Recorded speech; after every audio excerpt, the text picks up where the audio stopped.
Thank you so much, Rejoice. And I feel you when it comes to the nervousness. It does not matter how many times you've done it, but just standing here and looking at people and talk, it's nerve wracking. I am like shaking in my shoes right now, but what can I do? You know?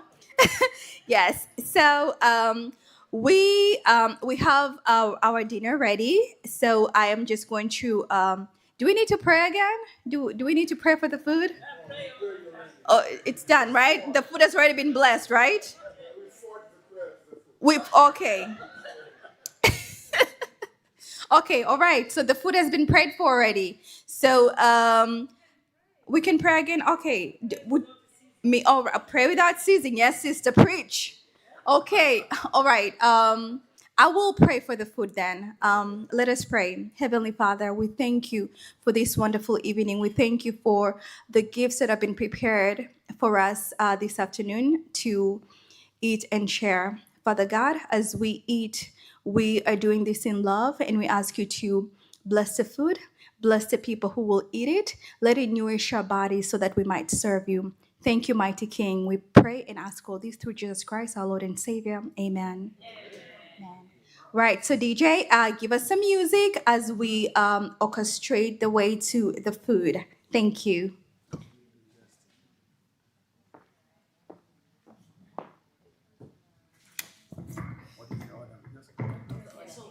Okay, so the food order. Okay, so we are going to start. Should I say any? All right, we'll start here. We'll start with this table. I'm gonna favor the table I was sitting on. We will start on my right hand side, and we will move. I'll come and I'll come and lift you up. So we'll start here and then go there, and then there's not really yeah. We'll figure it out. We got these guys. We're a family. There's no there's no shame in this game. We're all gonna get this done. Thank you. Welcome everybody. Oh, okay, yeah. Yes, and we still have a couple seats on the table, so if you want to hop on that table, do so.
So I work with people whose bodies are dealing with stress.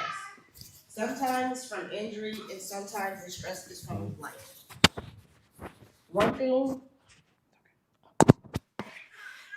thing I see all the time is this: your body holds on to what you have been through, but it also has an extraordinary ability to recover and heal. So today, I want to make hope practical in a different way, something you can actually feel in your bodies. Even though domestic violence survivors and the elderly may have very different life experiences, the body often responds in similar ways. Both groups often experience chronic stress in the body, poor sleep, and reduced movement, isolation, and sometimes a loss of control over their body and environment. And what this means is the path to healing can also overlap. So give me a nod if any of these sound familiar. You feel tired in your body and you can't sleep. Your body always feels tight or tense. You avoid movement because it feels uncomfortable. You feel stiff when you wake up. Your balance doesn't feel as steady. You feel on edge even when things are calm. Is that anybody? Yeah? Okay, good. So these aren't random. These are patterns your body has learned to survive. And your body is now asking you for support. So those are all ways your body is asking for support. So I'm not sure if any of you are all familiar with physical therapy, but physical therapists or physical therapy, in this profession, we don't just work on injuries, we help the body feel safe again to function. So today I have 3 practical tools that I would like to share with you all.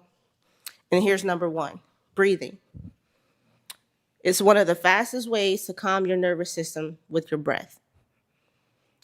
Inhale through your nose, and you take a longer exhale. That longer exhale tells your body when you're safe. So we're going to do a practice here. Go ahead and take a deep breath in, everybody. And hold it, hold it, hold it, hold it, and exhale slowly and long. And so when you do these things, the key is checking in with your body. You will never really know what it's doing for you if you don't stop to be conscious and aware of the difference it makes. And so number 2, these are called movement snacks. These are small movements throughout your day that you use. You don't really need, I don't want to say, I did write down you don't need a workout, but that's not true. We should work out and we should exercise our bodies. But in this context, you need something consistent. So a small movement snack would look like a 5 to 10 minute walk throughout the day. It also can encompass shoulder rolls, just simply rolling your shoulders forward, rolling them backwards, neck circles, ankle circles, getting up to stand and not sitting so much. Because if you think about it, we're sitting all the time. We're sitting now, which is appropriate. We're sitting when we're driving. We're sitting when we're working at the desk all day, 8 hours, 10 hours. It's really important to make sure you guys are getting up and moving your body, even if it's for 5, 10 seconds. Small movement done daily is more powerful than doing nothing all week and then trying to do everything at once. That's how you end up with injuries a lot of times. And so number 3, you want to protect your sleep window. Give your body a predictable time to rest. Go to bed around the same time or practice dimming the lights before bed. These things teach your body when it's safe to shut down. And I have a quick question. How many of you have ever felt exhausted but still couldn't fall asleep? Anybody? See, we all have something in common. But it's not that you're necessarily doing something wrong. It's that your body is still in an alert mode. But it's our jobs to be conscious and aware and do like the small movement snacks or getting up to walk to make a difference in our bodies. But the key is you have to be conscious. If you're just moving all day, you're not taking a breath, you're never going to notice. Like a lot of times with our shoulders, our traps, these back here is our trap area. So mostly everybody in here is probably holding tension in that same area. If I were to do a test on you, you would probably test positive because we are all holding life stress tension in our trapezius muscles. So one more exercise to do for that or awareness practice would be to just simply check in with your shoulders.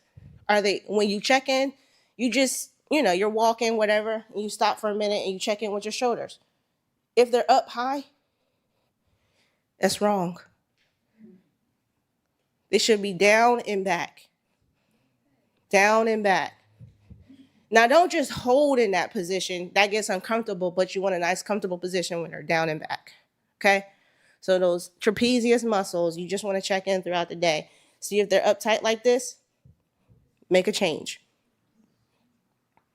Okay, so in closing, if you take anything from today, let it be this. Your body is still responding. It's still adapting. It is not too late to feel better than what you do right now. Start small. Breathe a little slower. Move a little more. And protect your rest. This is hope in real life. And remember, the body, my body, your body, it always wants to be well. I have a resource highlighting everything we just briefly talked about because I wanted to provide something of support for anyone. So if you're interested in it, I have a QR code back there. You can just scan it and then you get some mobile digital asset where you can check in with these 3 things: shoulder rolls, neck rolls, all the things that we briefly discussed. And also, if anyone wants to connect with me, they can also connect through that QR code. So thanks so much, everyone. Let's keep hope alive. Thank you.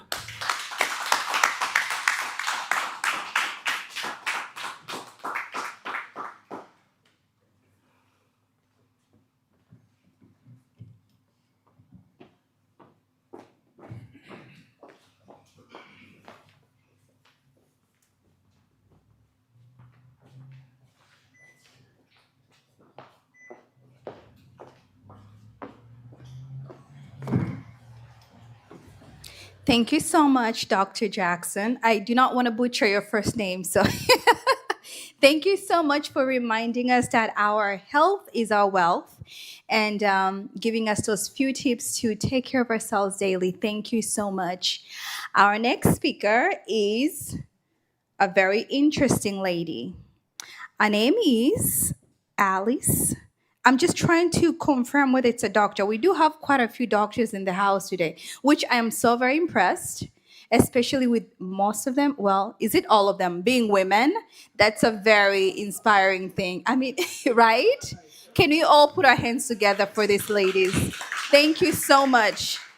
You guys are making bold moves. You are making a difference, and you're also inspiring. So, our next speaker is Alice. She is a very interesting lady. She's very inspiring. She has been through so much, but she does not look like it.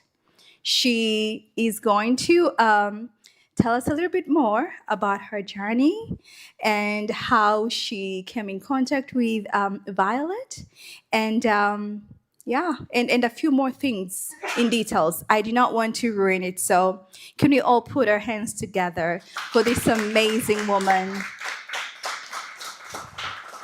She is looking gorgeous. She understood the assignment. Yes, welcome.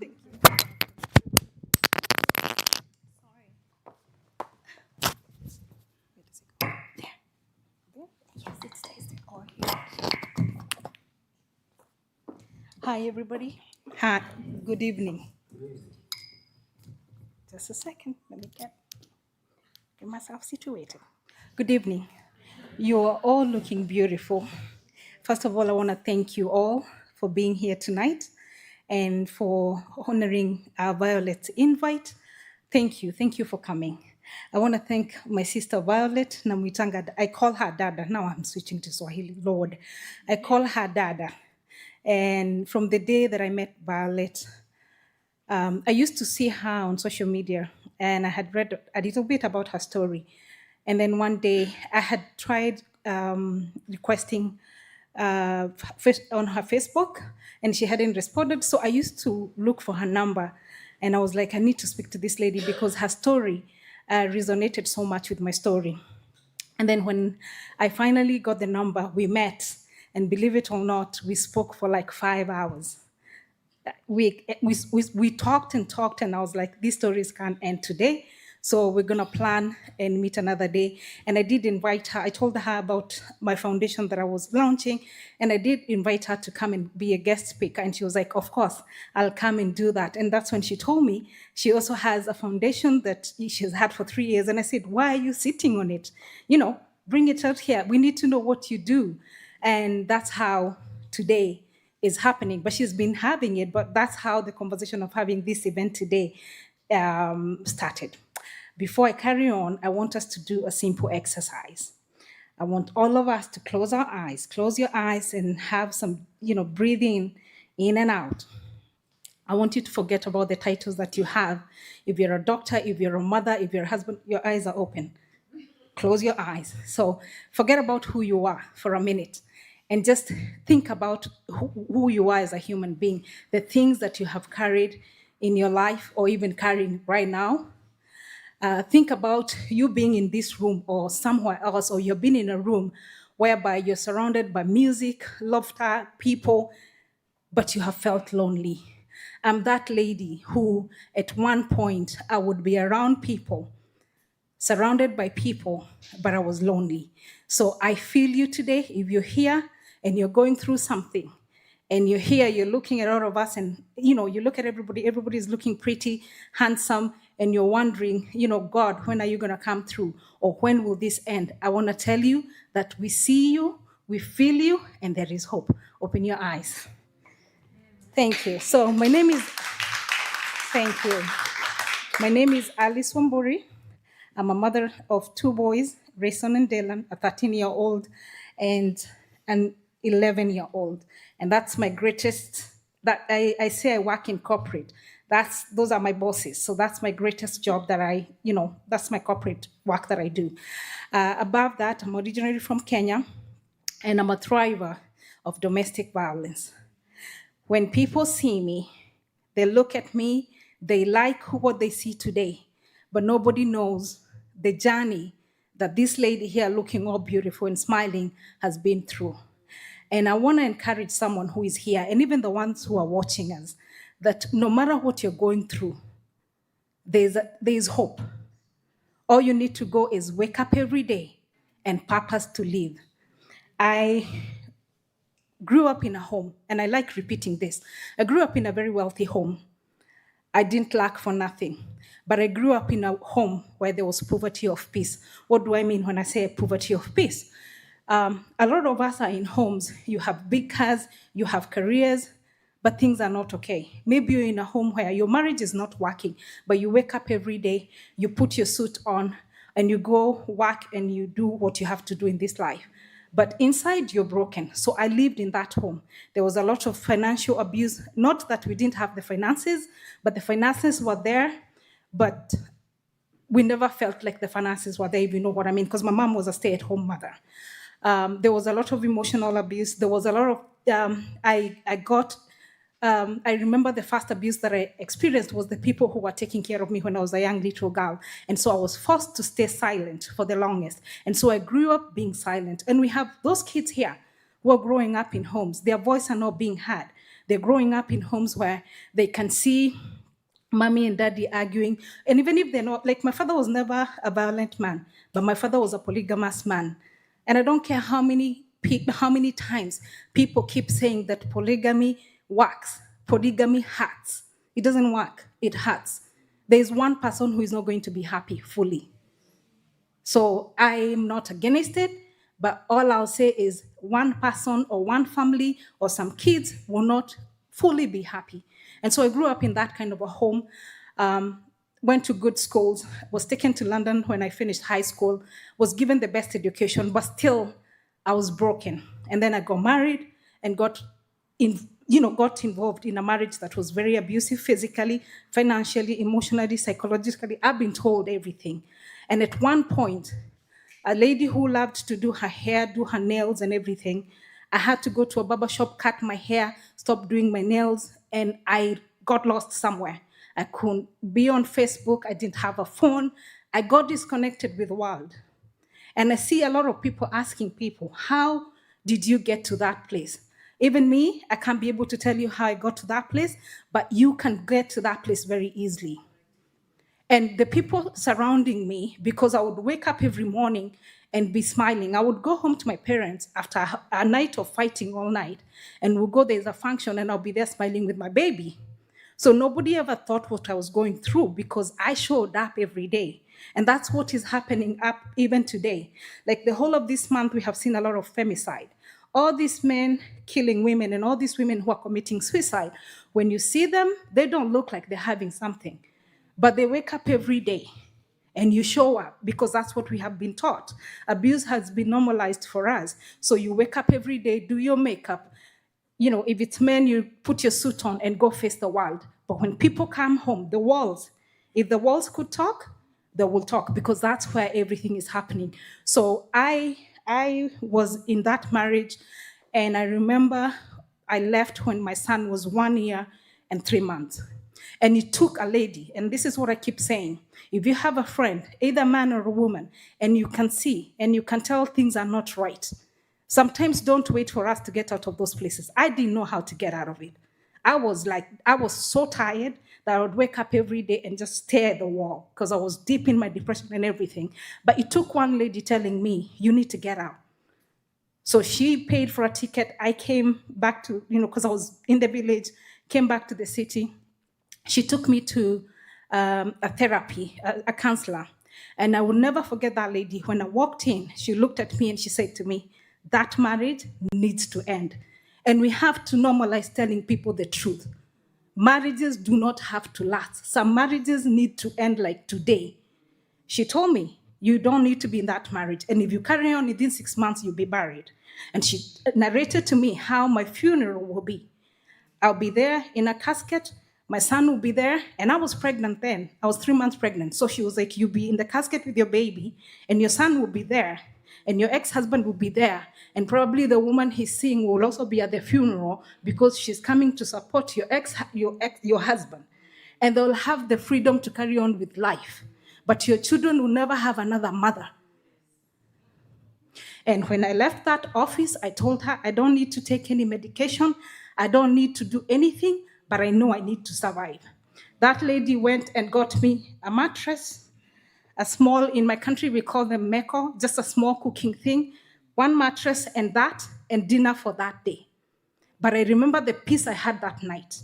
Finally being in a room where nobody's telling me I'm stupid, I'm all this. I was in this space, pregnant, with a baby and a nanny, and we slept in that one mattress. I didn't have a job, but I knew I cannot go back.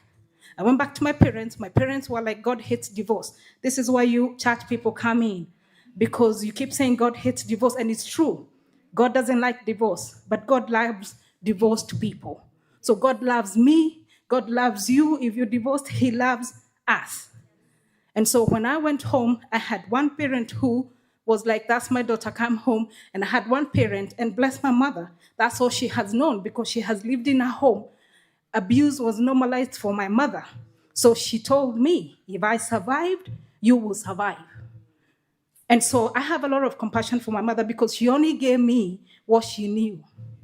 A lot of us are only giving our children and giving ourselves what we know, but we have to change the narrative. So when I looked for a job, I couldn't find a job. Eventually I became a barmaid. I used to look at barmaids and I used to think they, maybe they're not educated in something. When you see people doing some jobs, do not judge them. You don't know why they're doing those jobs. I became a barmaid for 3 years. 3 solid years. I carried the whole pregnancy, and I want to thank drunkard, people who drink. They're very generous people because they would take care of me. They would buy me lunch when I couldn't be able to carry the beer bottles in a tray. They would carry it for me, and I'm serving them. They would carry it, put on the table, and they will open it, serve themselves. All I could do is collect money. And the whole pregnancy, 9 months, the people in the club, the men who were drinking, loved on me because at home. So what am I trying to say? Love will come in spaces that don't look like love is supposed to come.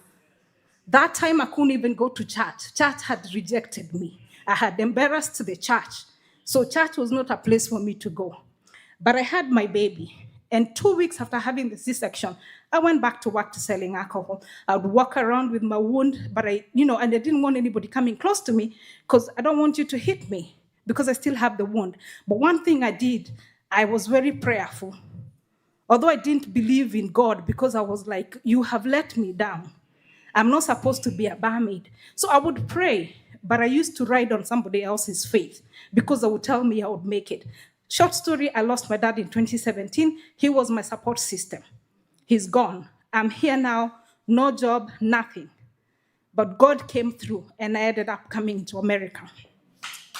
I came here in 2017. I boarded that flight and left my kids, 2 kids with a nanny, a stranger.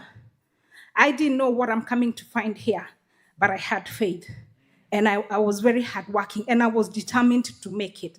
I came into this country. It wasn't easy not having my children, but I stuck at it every day. I was here for 7 years before my children were able to join me. And even before they could come, I fought an awful battle that I will not wish it on my worst enemy. And I fought it with lawyers and friends and tribes. And this is what I say: find your tribe. Find your women that you can stay in the closet with and pray. Find people because they are there. They stood with me, and 2023, my boys joined me. When my boys joined me, I used to tell God, once I'm done with this, I want to give back to the community. And that's where Blossom started. Why? Because me and my babies, we had blossomed. I started my Blossom Foundation, and that is why we are here today. When I look at Violet, she doesn't look like what she has been through. And domestic abuse is one of those topics as a society we're not willing to talk about it. Because if it doesn't happen into your home, you don't want to know what's going on. But guess what?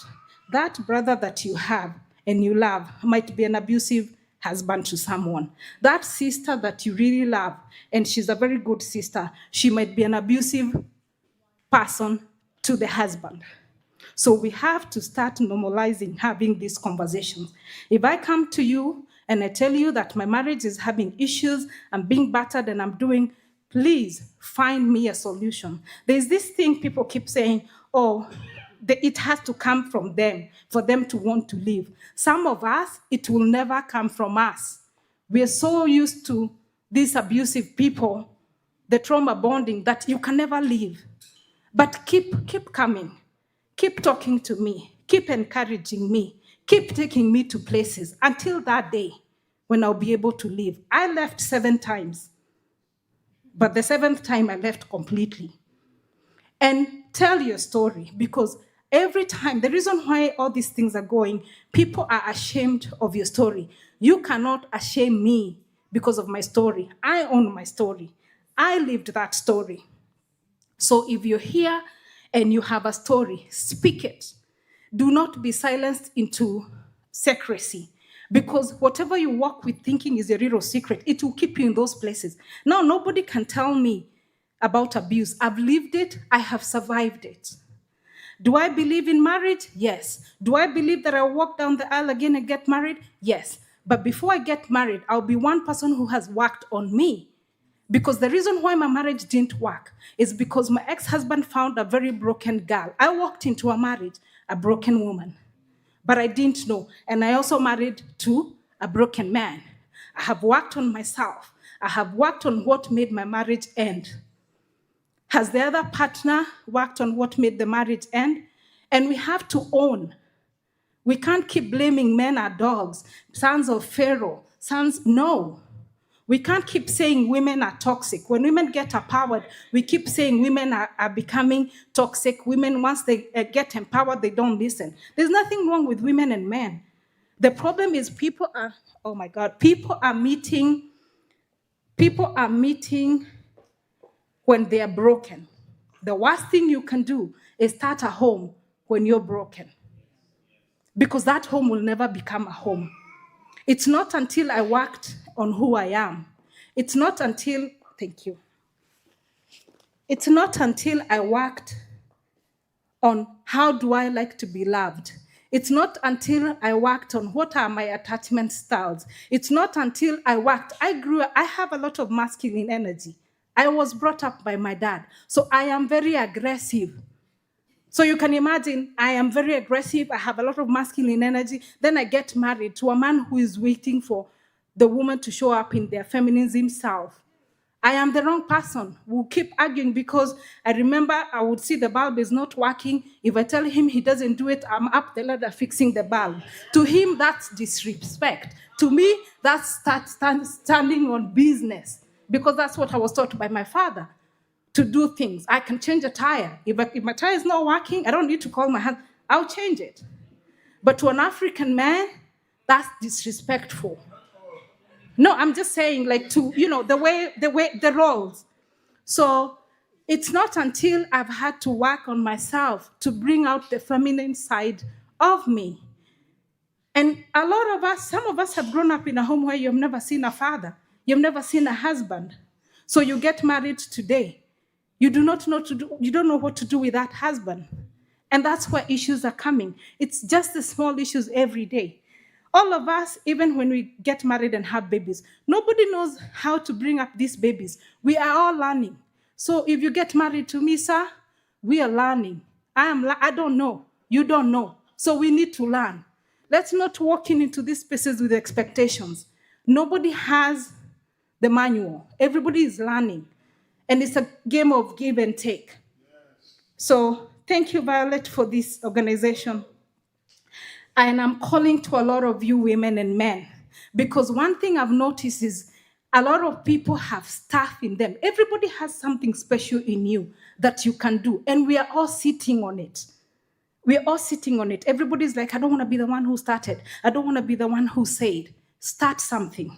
You sell chicken, be the best kitchen seller we can have. You cook, be the best chef we can have. Your work is speaking, speak until they listen. And do not be afraid.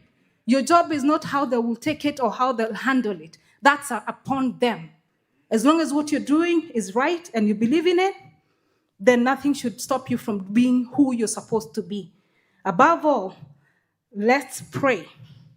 Believe in something. I can talk for the nation. So tonight, the reason why we're here is because this foundation, for it to run, it needs money. All this decor and everything that's going on needed money. For me, I always say, if you believe in her cause, what do?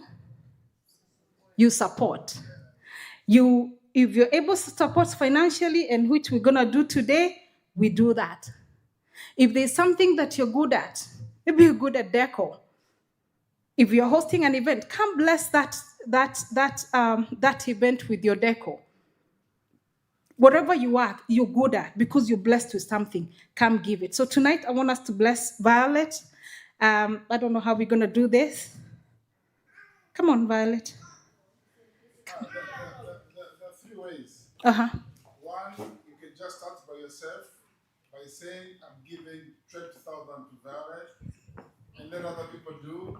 The next is just to scan the QR code, and she also has some stuff to sell in the house.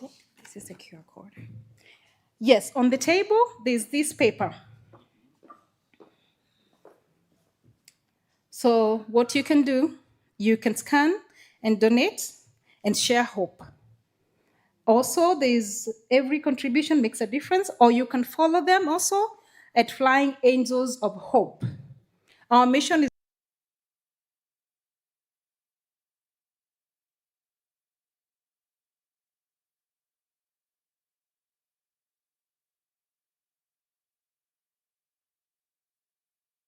Violet, we're here. Come on, come here. We're here, we'll walk with you. And me,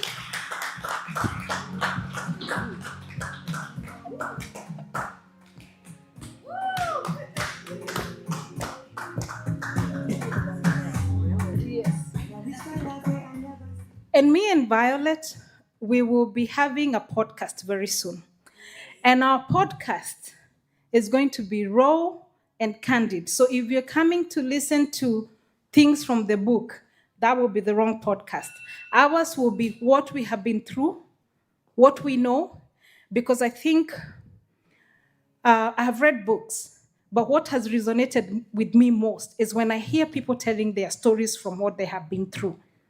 Because then I'm learning from, they know what they went through. So when we talk about domestic violence, we have been there, we have done that, we got a t-shirt for it. So we know. So we'll be holding a podcast, and we're asking if you have something, and I'm calling, if you're a survivor, a thriver, come, let's talk, so that someone who is still stuck in that space, who is thinking that they can never be able to leave, when they look at us, when they hear you, they know there is hope. Above all, let's normalize therapy. Let's normalize going for counseling. Let's normalize taking care of our mental health. And when someone tells you, I can kill you, I can stab you, I can do this, don't say that, oh, that's my husband, I don't think he can do it. Or that's my wife, I don't think he can do it. Believe you me, they have thought about it, they have dreamt with it, now they're voicing it out. They're just waiting for the day when they will actually do it. If someone comes to you and tells you, this is what is going on, please cover them, because another thing that has made us not be able to leave these spaces is the stigma from the society, the stigma from friends. You're afraid people talking about your story. But guess what? I would rather they talk about it and I'm alive. They talked about it and I'm alive. And now they're not the ones who talk about it. I tell it. And I tell it from my point of truth. So let's normalize holding people's space. If you're at work and someone comes to work with an attitude, don't just assume it's an attitude. Try and get close to them. Give them a hug. Within no time, they will open up and they'll tell you what they're going through. And once you know what they're going through, share with them resources on what to do or where to go so that they can survive. Because every day, be kind. Every day, give someone a hug. Every day, make a difference. Out there in the world and in your home, above all, let's listen to our children and love on our children. Our children are going through so much. And our children do not know where to go, what to do, or what to say. Fix you so that your son doesn't have to be, you don't have to bring another broken person if you're broken. So normalize fixing you, because from you, it's where everything comes from.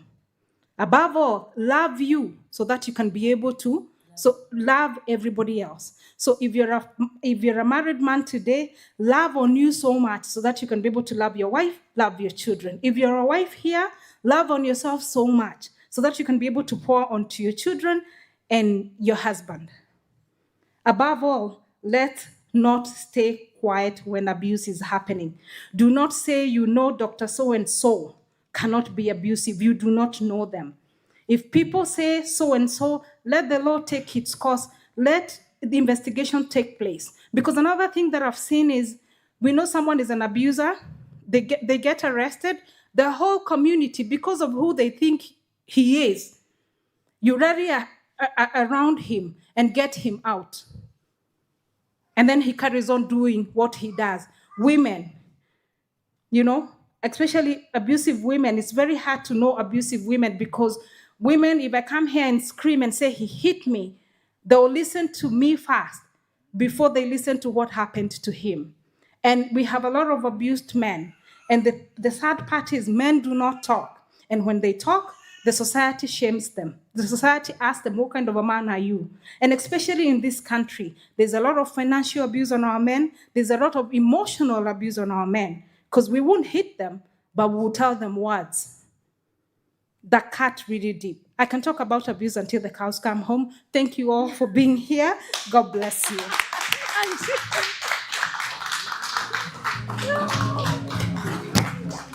Thank you.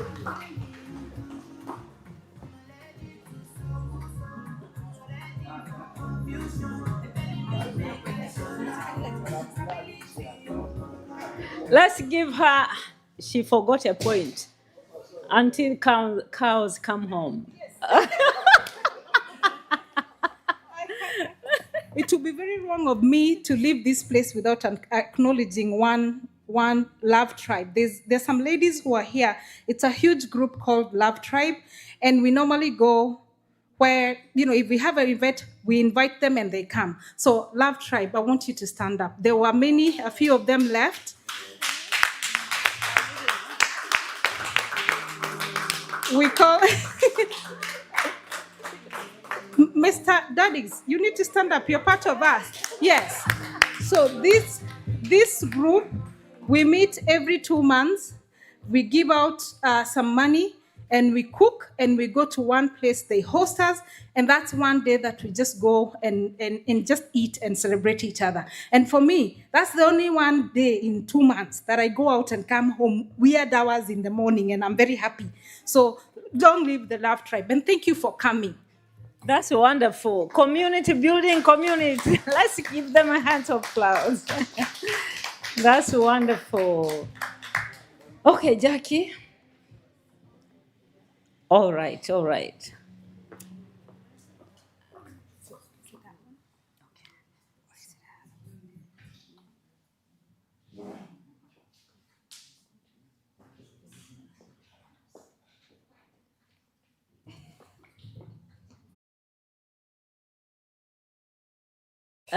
Before we go very far, and I want to appreciate everything. I'm not MC, but Fia.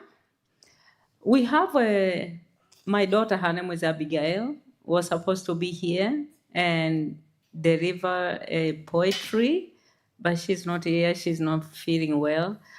So I'm gonna give Fia, Azariah, will you give Fia a poetry? Yeah. She's your mother. She's my friend. She's your mother. She makes sure things are happening. Yeah. If you will hear anything from a poetry is because of Edora is saying something about the journey. Welcome. Yeah. Thank you so much. I'm so blessed to be here. I feel underdressed, but that's all right. We're a community. But I am so honored. I'm looking at the poetry and I'm already like feeling it. There's like a heartbeat to this. It's not just a poem, but it's a meaningful poem that I am sure it was written from the heart. And so let's begin. A miracle called hope. There was a time when all was lost, when fear was loud and shadows crossed.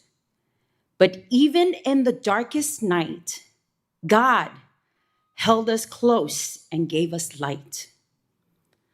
A mother's heart, so strong and so true, fought every battle just to bring us to you. Across the seas, through endless miles, she carried hope and wiped our tears with smiles. He sent his people one by one to stand with us, to help, to run. And so many, kind and brave, you were the angels God sent our way. They came as friends. They stayed as family. They lifted us and held us so gently. When we had nothing left to give, they helped us know we could live. Today we stand, not by our might, but by his grace, his love, his light. He turned our pain, he changed our song, and proved that hope does right what's wrong. Flying angels of hope is born from every prayer, from every storm. A name that came, a dream that grew, to help others find what we found through you.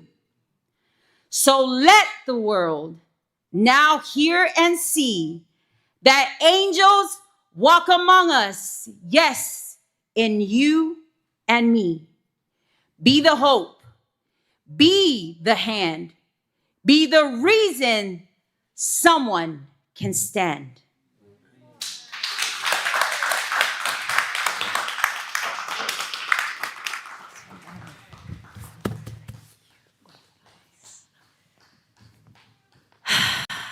It gives goosebumps. Jackie, come. I cannot handle this. Oh, thank you so much for that amazing poem. Thank you so much, Violet. I believe this was written by your daughter. That shows the type of human beings you're raising. For them to be able to pour out such amazing words, it tells a story of what an amazing mother you are. And you're doing a great job. You're raising children that will make a difference in this world. Kudos to you, Mama. And thank you so much for our narrator. That poem was powerful. It touched us. Yes, you awakened something in us. Thank you. Right, so as told, we are here to help Violet make a difference. We're here to support this amazing cause. So please scan that QR code. I know gas is expensive, groceries are up there, but we can always share something, okay? It's $1 might look small, but it's something and it can make a difference in someone's life. A mother stranded who cannot go to work because she has a flat tire, or she needs something to just let her pass by, get through winter, or get something, get maybe some clothes for her child to be able to look okay, no more at school, just something, anything is helpful. So there is nothing that is too little. When you give with all your heart, God finds a way of blessing it and making and making it abundant and making it a difference. So do not hesitate to give, whether there's nothing too small, whether it's $1, whether it's $10,000, whether it's $50,000, we're accepting it all. We also have books that I believe it's a book that Violet has written with other authors, and it's not out there yet. So we will be the first people to have the privilege of seeing and reading that book. And I will welcome Violet to give us a little bit more information on that one. But I believe for any donation, you can grab the book, and all those funds will be used towards this amazing cause. We also have a few other things that we will be displaying that you can. Oh, we have flowers, I see. Yeah, I know the flowers are not going to last until Mother's Day, but I'm just trying to think of how we can budget this, okay? But yes, whether it's flowers, you can give it to someone. I don't know, anyone. I love flowers. You can give them to me. I don't mind. Anything, or a friend sitting next to you. But yes, so we will be having a little showcase here, and Violet will give us more instructions on that. But please, just have an open heart. Just think big. Do not think of how small or do not get too much in your head. Just give with all your heart and think of all those people that all you're doing today will bless them. Violet, DJ, we can have them. Thank you. Okay. Okay. So Violet, welcome. Thank you. Thank you so much. I know the time is already out of our hands. I welcome Azariah, come here and rejoice.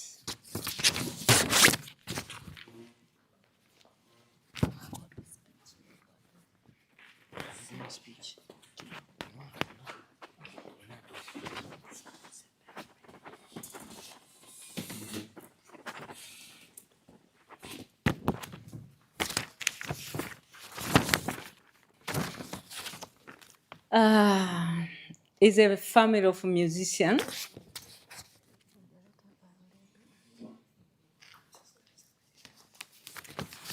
Before I'm giving a speech, my son will be playing a guitar, and there are some words I have to share, especially for those who have undergone domestic violence. If we are not aware, hope meaning hold on, pain ends. Hold on, pain ends, no matter what. When you try to wrap up your head, still you still get lost. Just remember, you are unique and precious. When hope calls your name, just say with me, one more time, one more time. I need a divine touch, one more time. This is a song I composed when I was in school, when I was a teenager. One more time. And this reminds me, domestic violence is not only about therapy. There are something only God can do. We cannot deny there is a higher power more than human power. Like for me, having my children back in this soil, United States of America, is a miracle of no human being could do. God is above, beyond everything. No migration, no what, nothing will stop miracles from God. So we're gonna sing one stanza and the chorus one more time. Zariah, do we have? I can't see.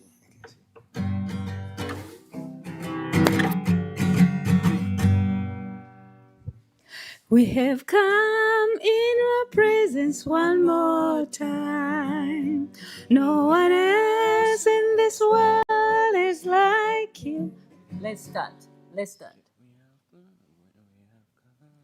We have come in your...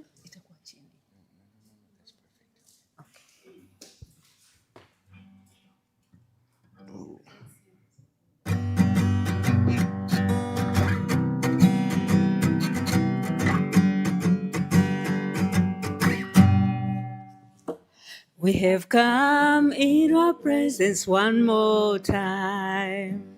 No one else in this world is like you.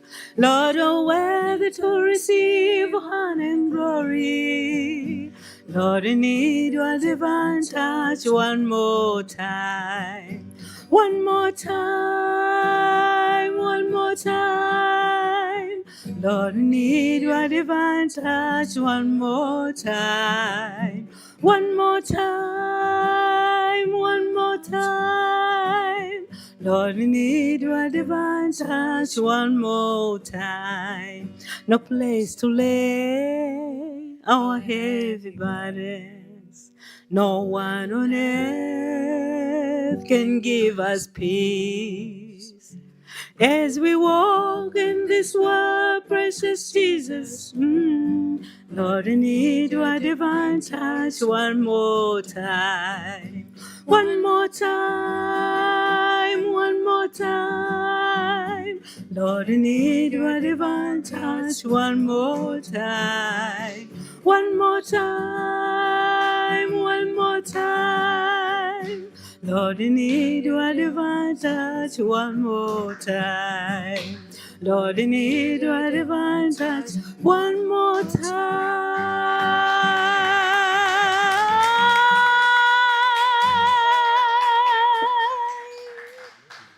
Amen. Thank you. Okay, bye. Oh, so we thank God. That's the voice we call ourselves, Voice of Roses. Oh, one more time next time. Yeah. We are so thankful for God who turns everything into his own favor. I am here in front of you because of what the journey is bringing us together. It's like life is unpredictable. We just have to learn to go with a flow while we are safe and while we know what our future holds, because we have God who knows our future. I want to share just a little bit. I have watched families when they face nowhere to turn. They have nowhere to turn.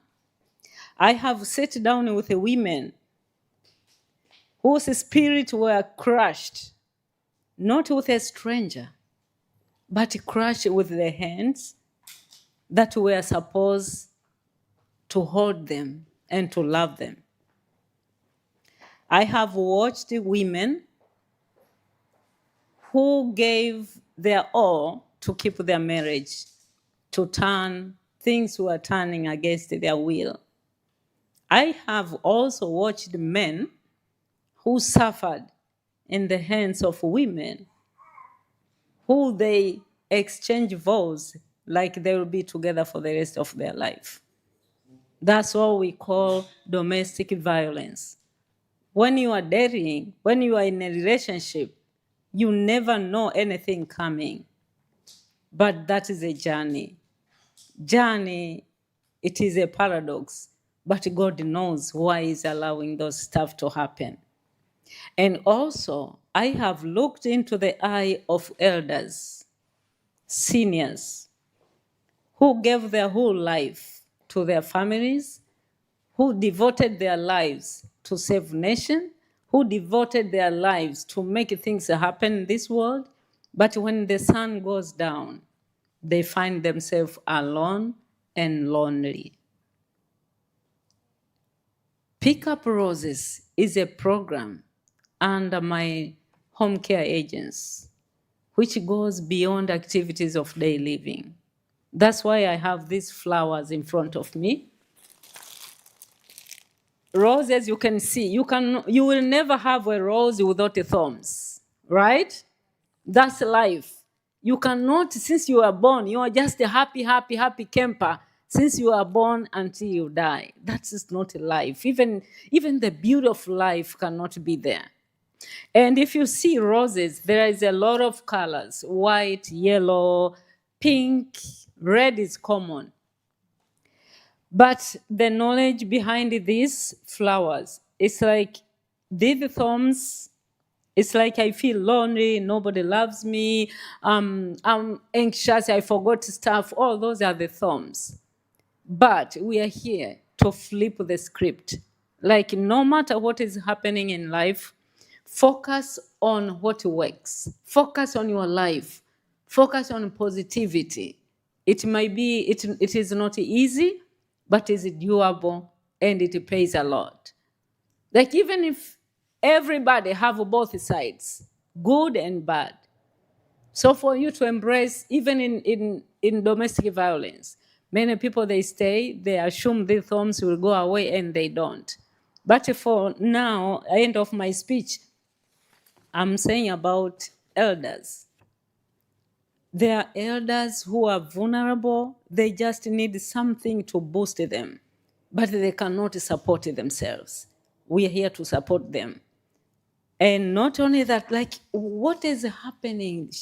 He didn't do saving or whatever, but as a human being, everybody's different, and we are here. Like, don't concentrate on the thorns, concentrate on the beauty of the flower.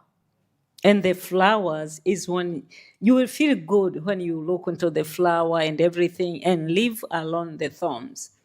So for this time, those who are present now, I just want you to come forward, hold a flower. I'm gonna do something here. Just to come forward, all of you, we have you. Just to come forward, I'm gonna give you a flower, and we'll end up here, and I'll give you a book. Oh, and yeah. Oh, you need the red. Oh, okay, done. All right. I'll need your smile, please. Yeah, I can handle.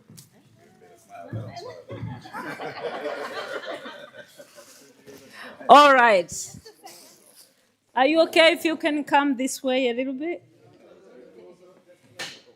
Closer, a little closer. Uh-huh. Thank you. All right. You can see everybody? All right. So life is about both sides. Today, when we launch our non-profit, Flying Angels of Hope, I'm calling everybody, focus on a flower and leave alone the thorns. Rose is a beautiful flower, but it have thorns. Don't concentrate on what it didn't work. What it didn't, things which are falling, they are not for you. If things are not working, they are not for you. Just let it go. Say, everybody, let it go. Let it go. Pick up roses. Leave alone the thorns. So this is just something which will help us. Nobody will forget this. If you find anybody who is not talking to you, somebody who's gossiping, somebody who's hating you, calling names, don't invest your knowledge, your emotion, your positivity. Just concentrate on a flower. Like, this person is a wonderful guy, is a wonderful lady, no matter what. And that one will help us to have a community of people who care, who love each other. So no matter the relationship, no matter which stage of life you are, I take this for seniors because they feel weak, they forget stuff, they fall, all those things are thorns. But at the end, these people, they live the life. They are blessing to each one of us. So as we launch our non-profit today, we remember Rose is a wonderful flower. We concentrate on the top part of a flower, which gives us energy and a smile, and leave alone the thorns. I know we're going to share a QR code. You can donate. This flower will bring, flower will not stay. Like in 3 days, this flower gone, right? Yes. But how about the deeds you're going to do? The actions of love. they will be living into people's hearts, people's life. Like how Anna says, I just forgot a letter she wrote to me, 2020 in June 10. She wrote a letter to me, Violet. She gave me all the Bible verses to hold on. And she said, if you need anything, I'm here. If she gave me a flower, that flower will not be there. But she wrote down. And guess what? I have that letter on the wall in my house. Because deeds never die. So as we are starting this non-profit, understand life is about giving. Life of giving never go with sadness. And after saying that, I'm going to give you a book. And when you go home, read it. There are other people. This is my book. I wrote it from the story of my life on how to be positive. How to look beyond fear when the sky is collapsing. That is the title of a book. So it means even in your life, you can be happy. My speech is just around these things I'm talking now.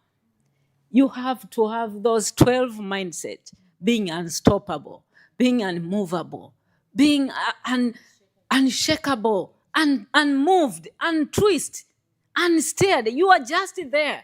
People, they try the life and everything, they try to shake you, be unshakable. But my dear friends, it comes from within.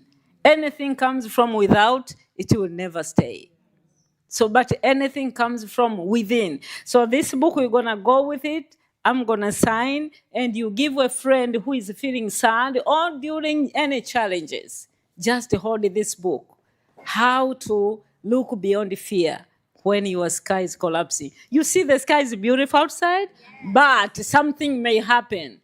And when it is summer, other people, it is winter into their personal life. So we are here to support each other. And let me give you books so that we may have a picture together. Yeah. You can give a friend, just have a book.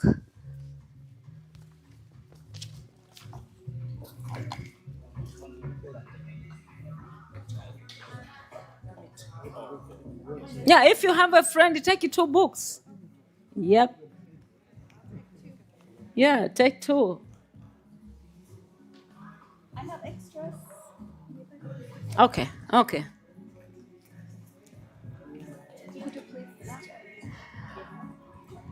All right. So now let's launch this non-profit by lifting flower and a book and say, "Woo!"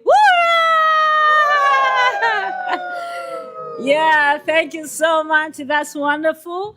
Thank you so much. You can go back and I'll sign books before you go. And I love you too. Thank you. Karibu.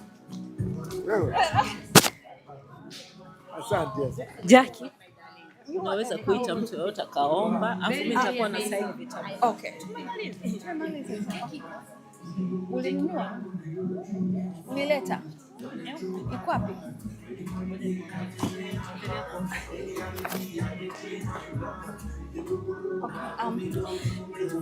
So that marks the end of our program today. Thank you so much, guys, for being a wonderful audience and amazing donors. Again, for a donation of any amount towards our cause will be highly appreciated. We have a cake to share. I think Violet is working on it. If anybody wishes to say something, this is the time. Or I would like to welcome Doctor to come and, yes, you, to come and close with us with a prayer. We're going to thank God for all the amazing things He has done for us today. We started with Him and we're going to end with Him. Thank you, Doctor. Of course, we have sponsors. Yeah. Okay. I'm gonna go grab it. Let's should I prepare to pray? Yeah. Oh, before she pray.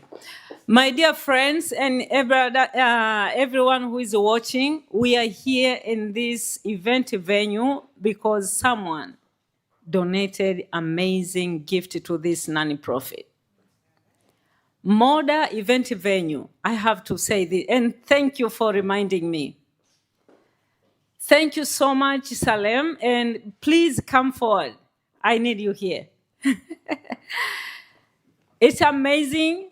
If you have your wedding, if you have a corporate event, if you have anything, just come here and have your event here. Rejoice, may I have that cake and a knife? This lady gonna do something here before we go. She's launching a non-profit in her own event venue. How do we say, can you give her hands of applause, please? Thank you so much. Being an entrepreneur is not a matter of age, or you're a woman or a man. She's an amazing lady, and she give it all. Everything you see, she supported this cause. And how I pray more blessings to her. She can have something to say before we cut a cake. All right. If you know anybody who is having an event or anything, we're going to share with all who registered, those who came and those who didn't come today. We'll send the email to them and to make sure they know what is happening here. Do you like the place? Yeah, congratulations, sister. Okay, wait. Oh, a little bit? It can bring it here? Oh, okay. Yeah, something was hiding.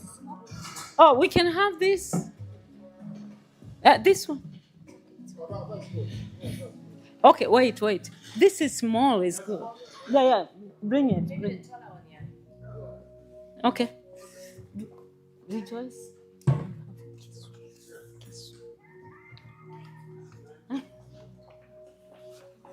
Yeah, put it in.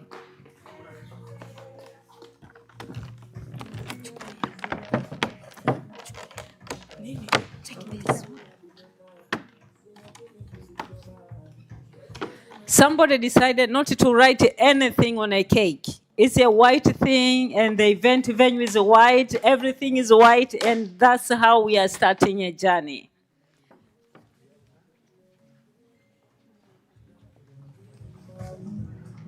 Sister Anne, as you prayed before, right? Alice. Oh, wait. Oh, thank you. No stick. I'm giving. Oh. Okay. And as we are finishing, Violet have something, and yeah, thank you. I'll do it quick. And I have my sister, yeah, a Zambian sister. We are so diverse here. I can see Kenya, I can see Zambia, I can see Tanzania, Eritrea, yeah, not Ethiopia, Malawi, okay, and Botswana. Tell me, photographer, where are you coming? Gambia, whoa, we are so diverse. America, David America, Dorothea America. So we are so thankful. So this cake is plain. We are not writing anything. We are starting to write today. The journey, most of the time, lunch of wherever. This is a plain, and the room is white, everything is white, and Flying Angels of Hope is going to be launched this evening.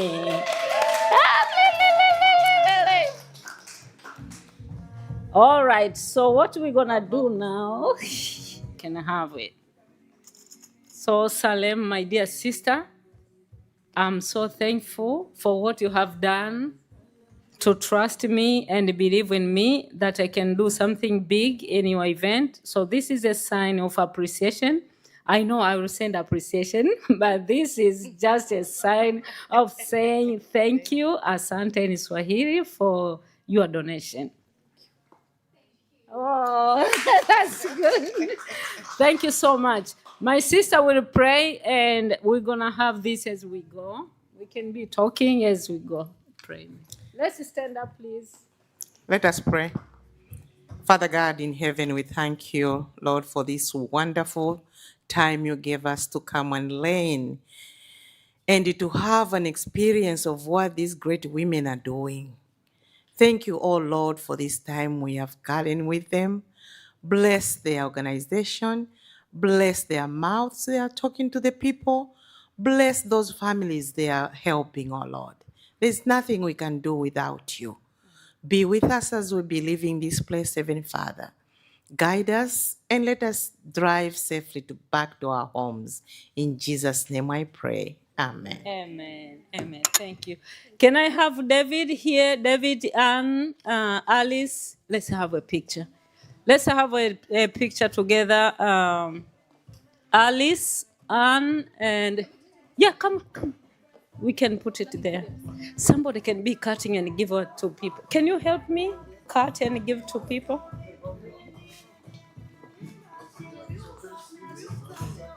Yeah, let me hide it. I need it. Oh, thank you.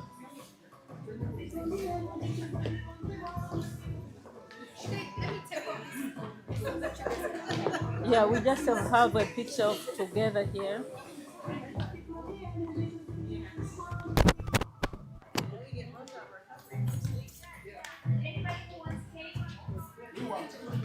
Do you want the picture?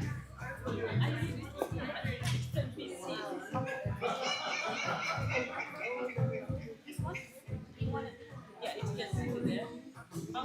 Okay,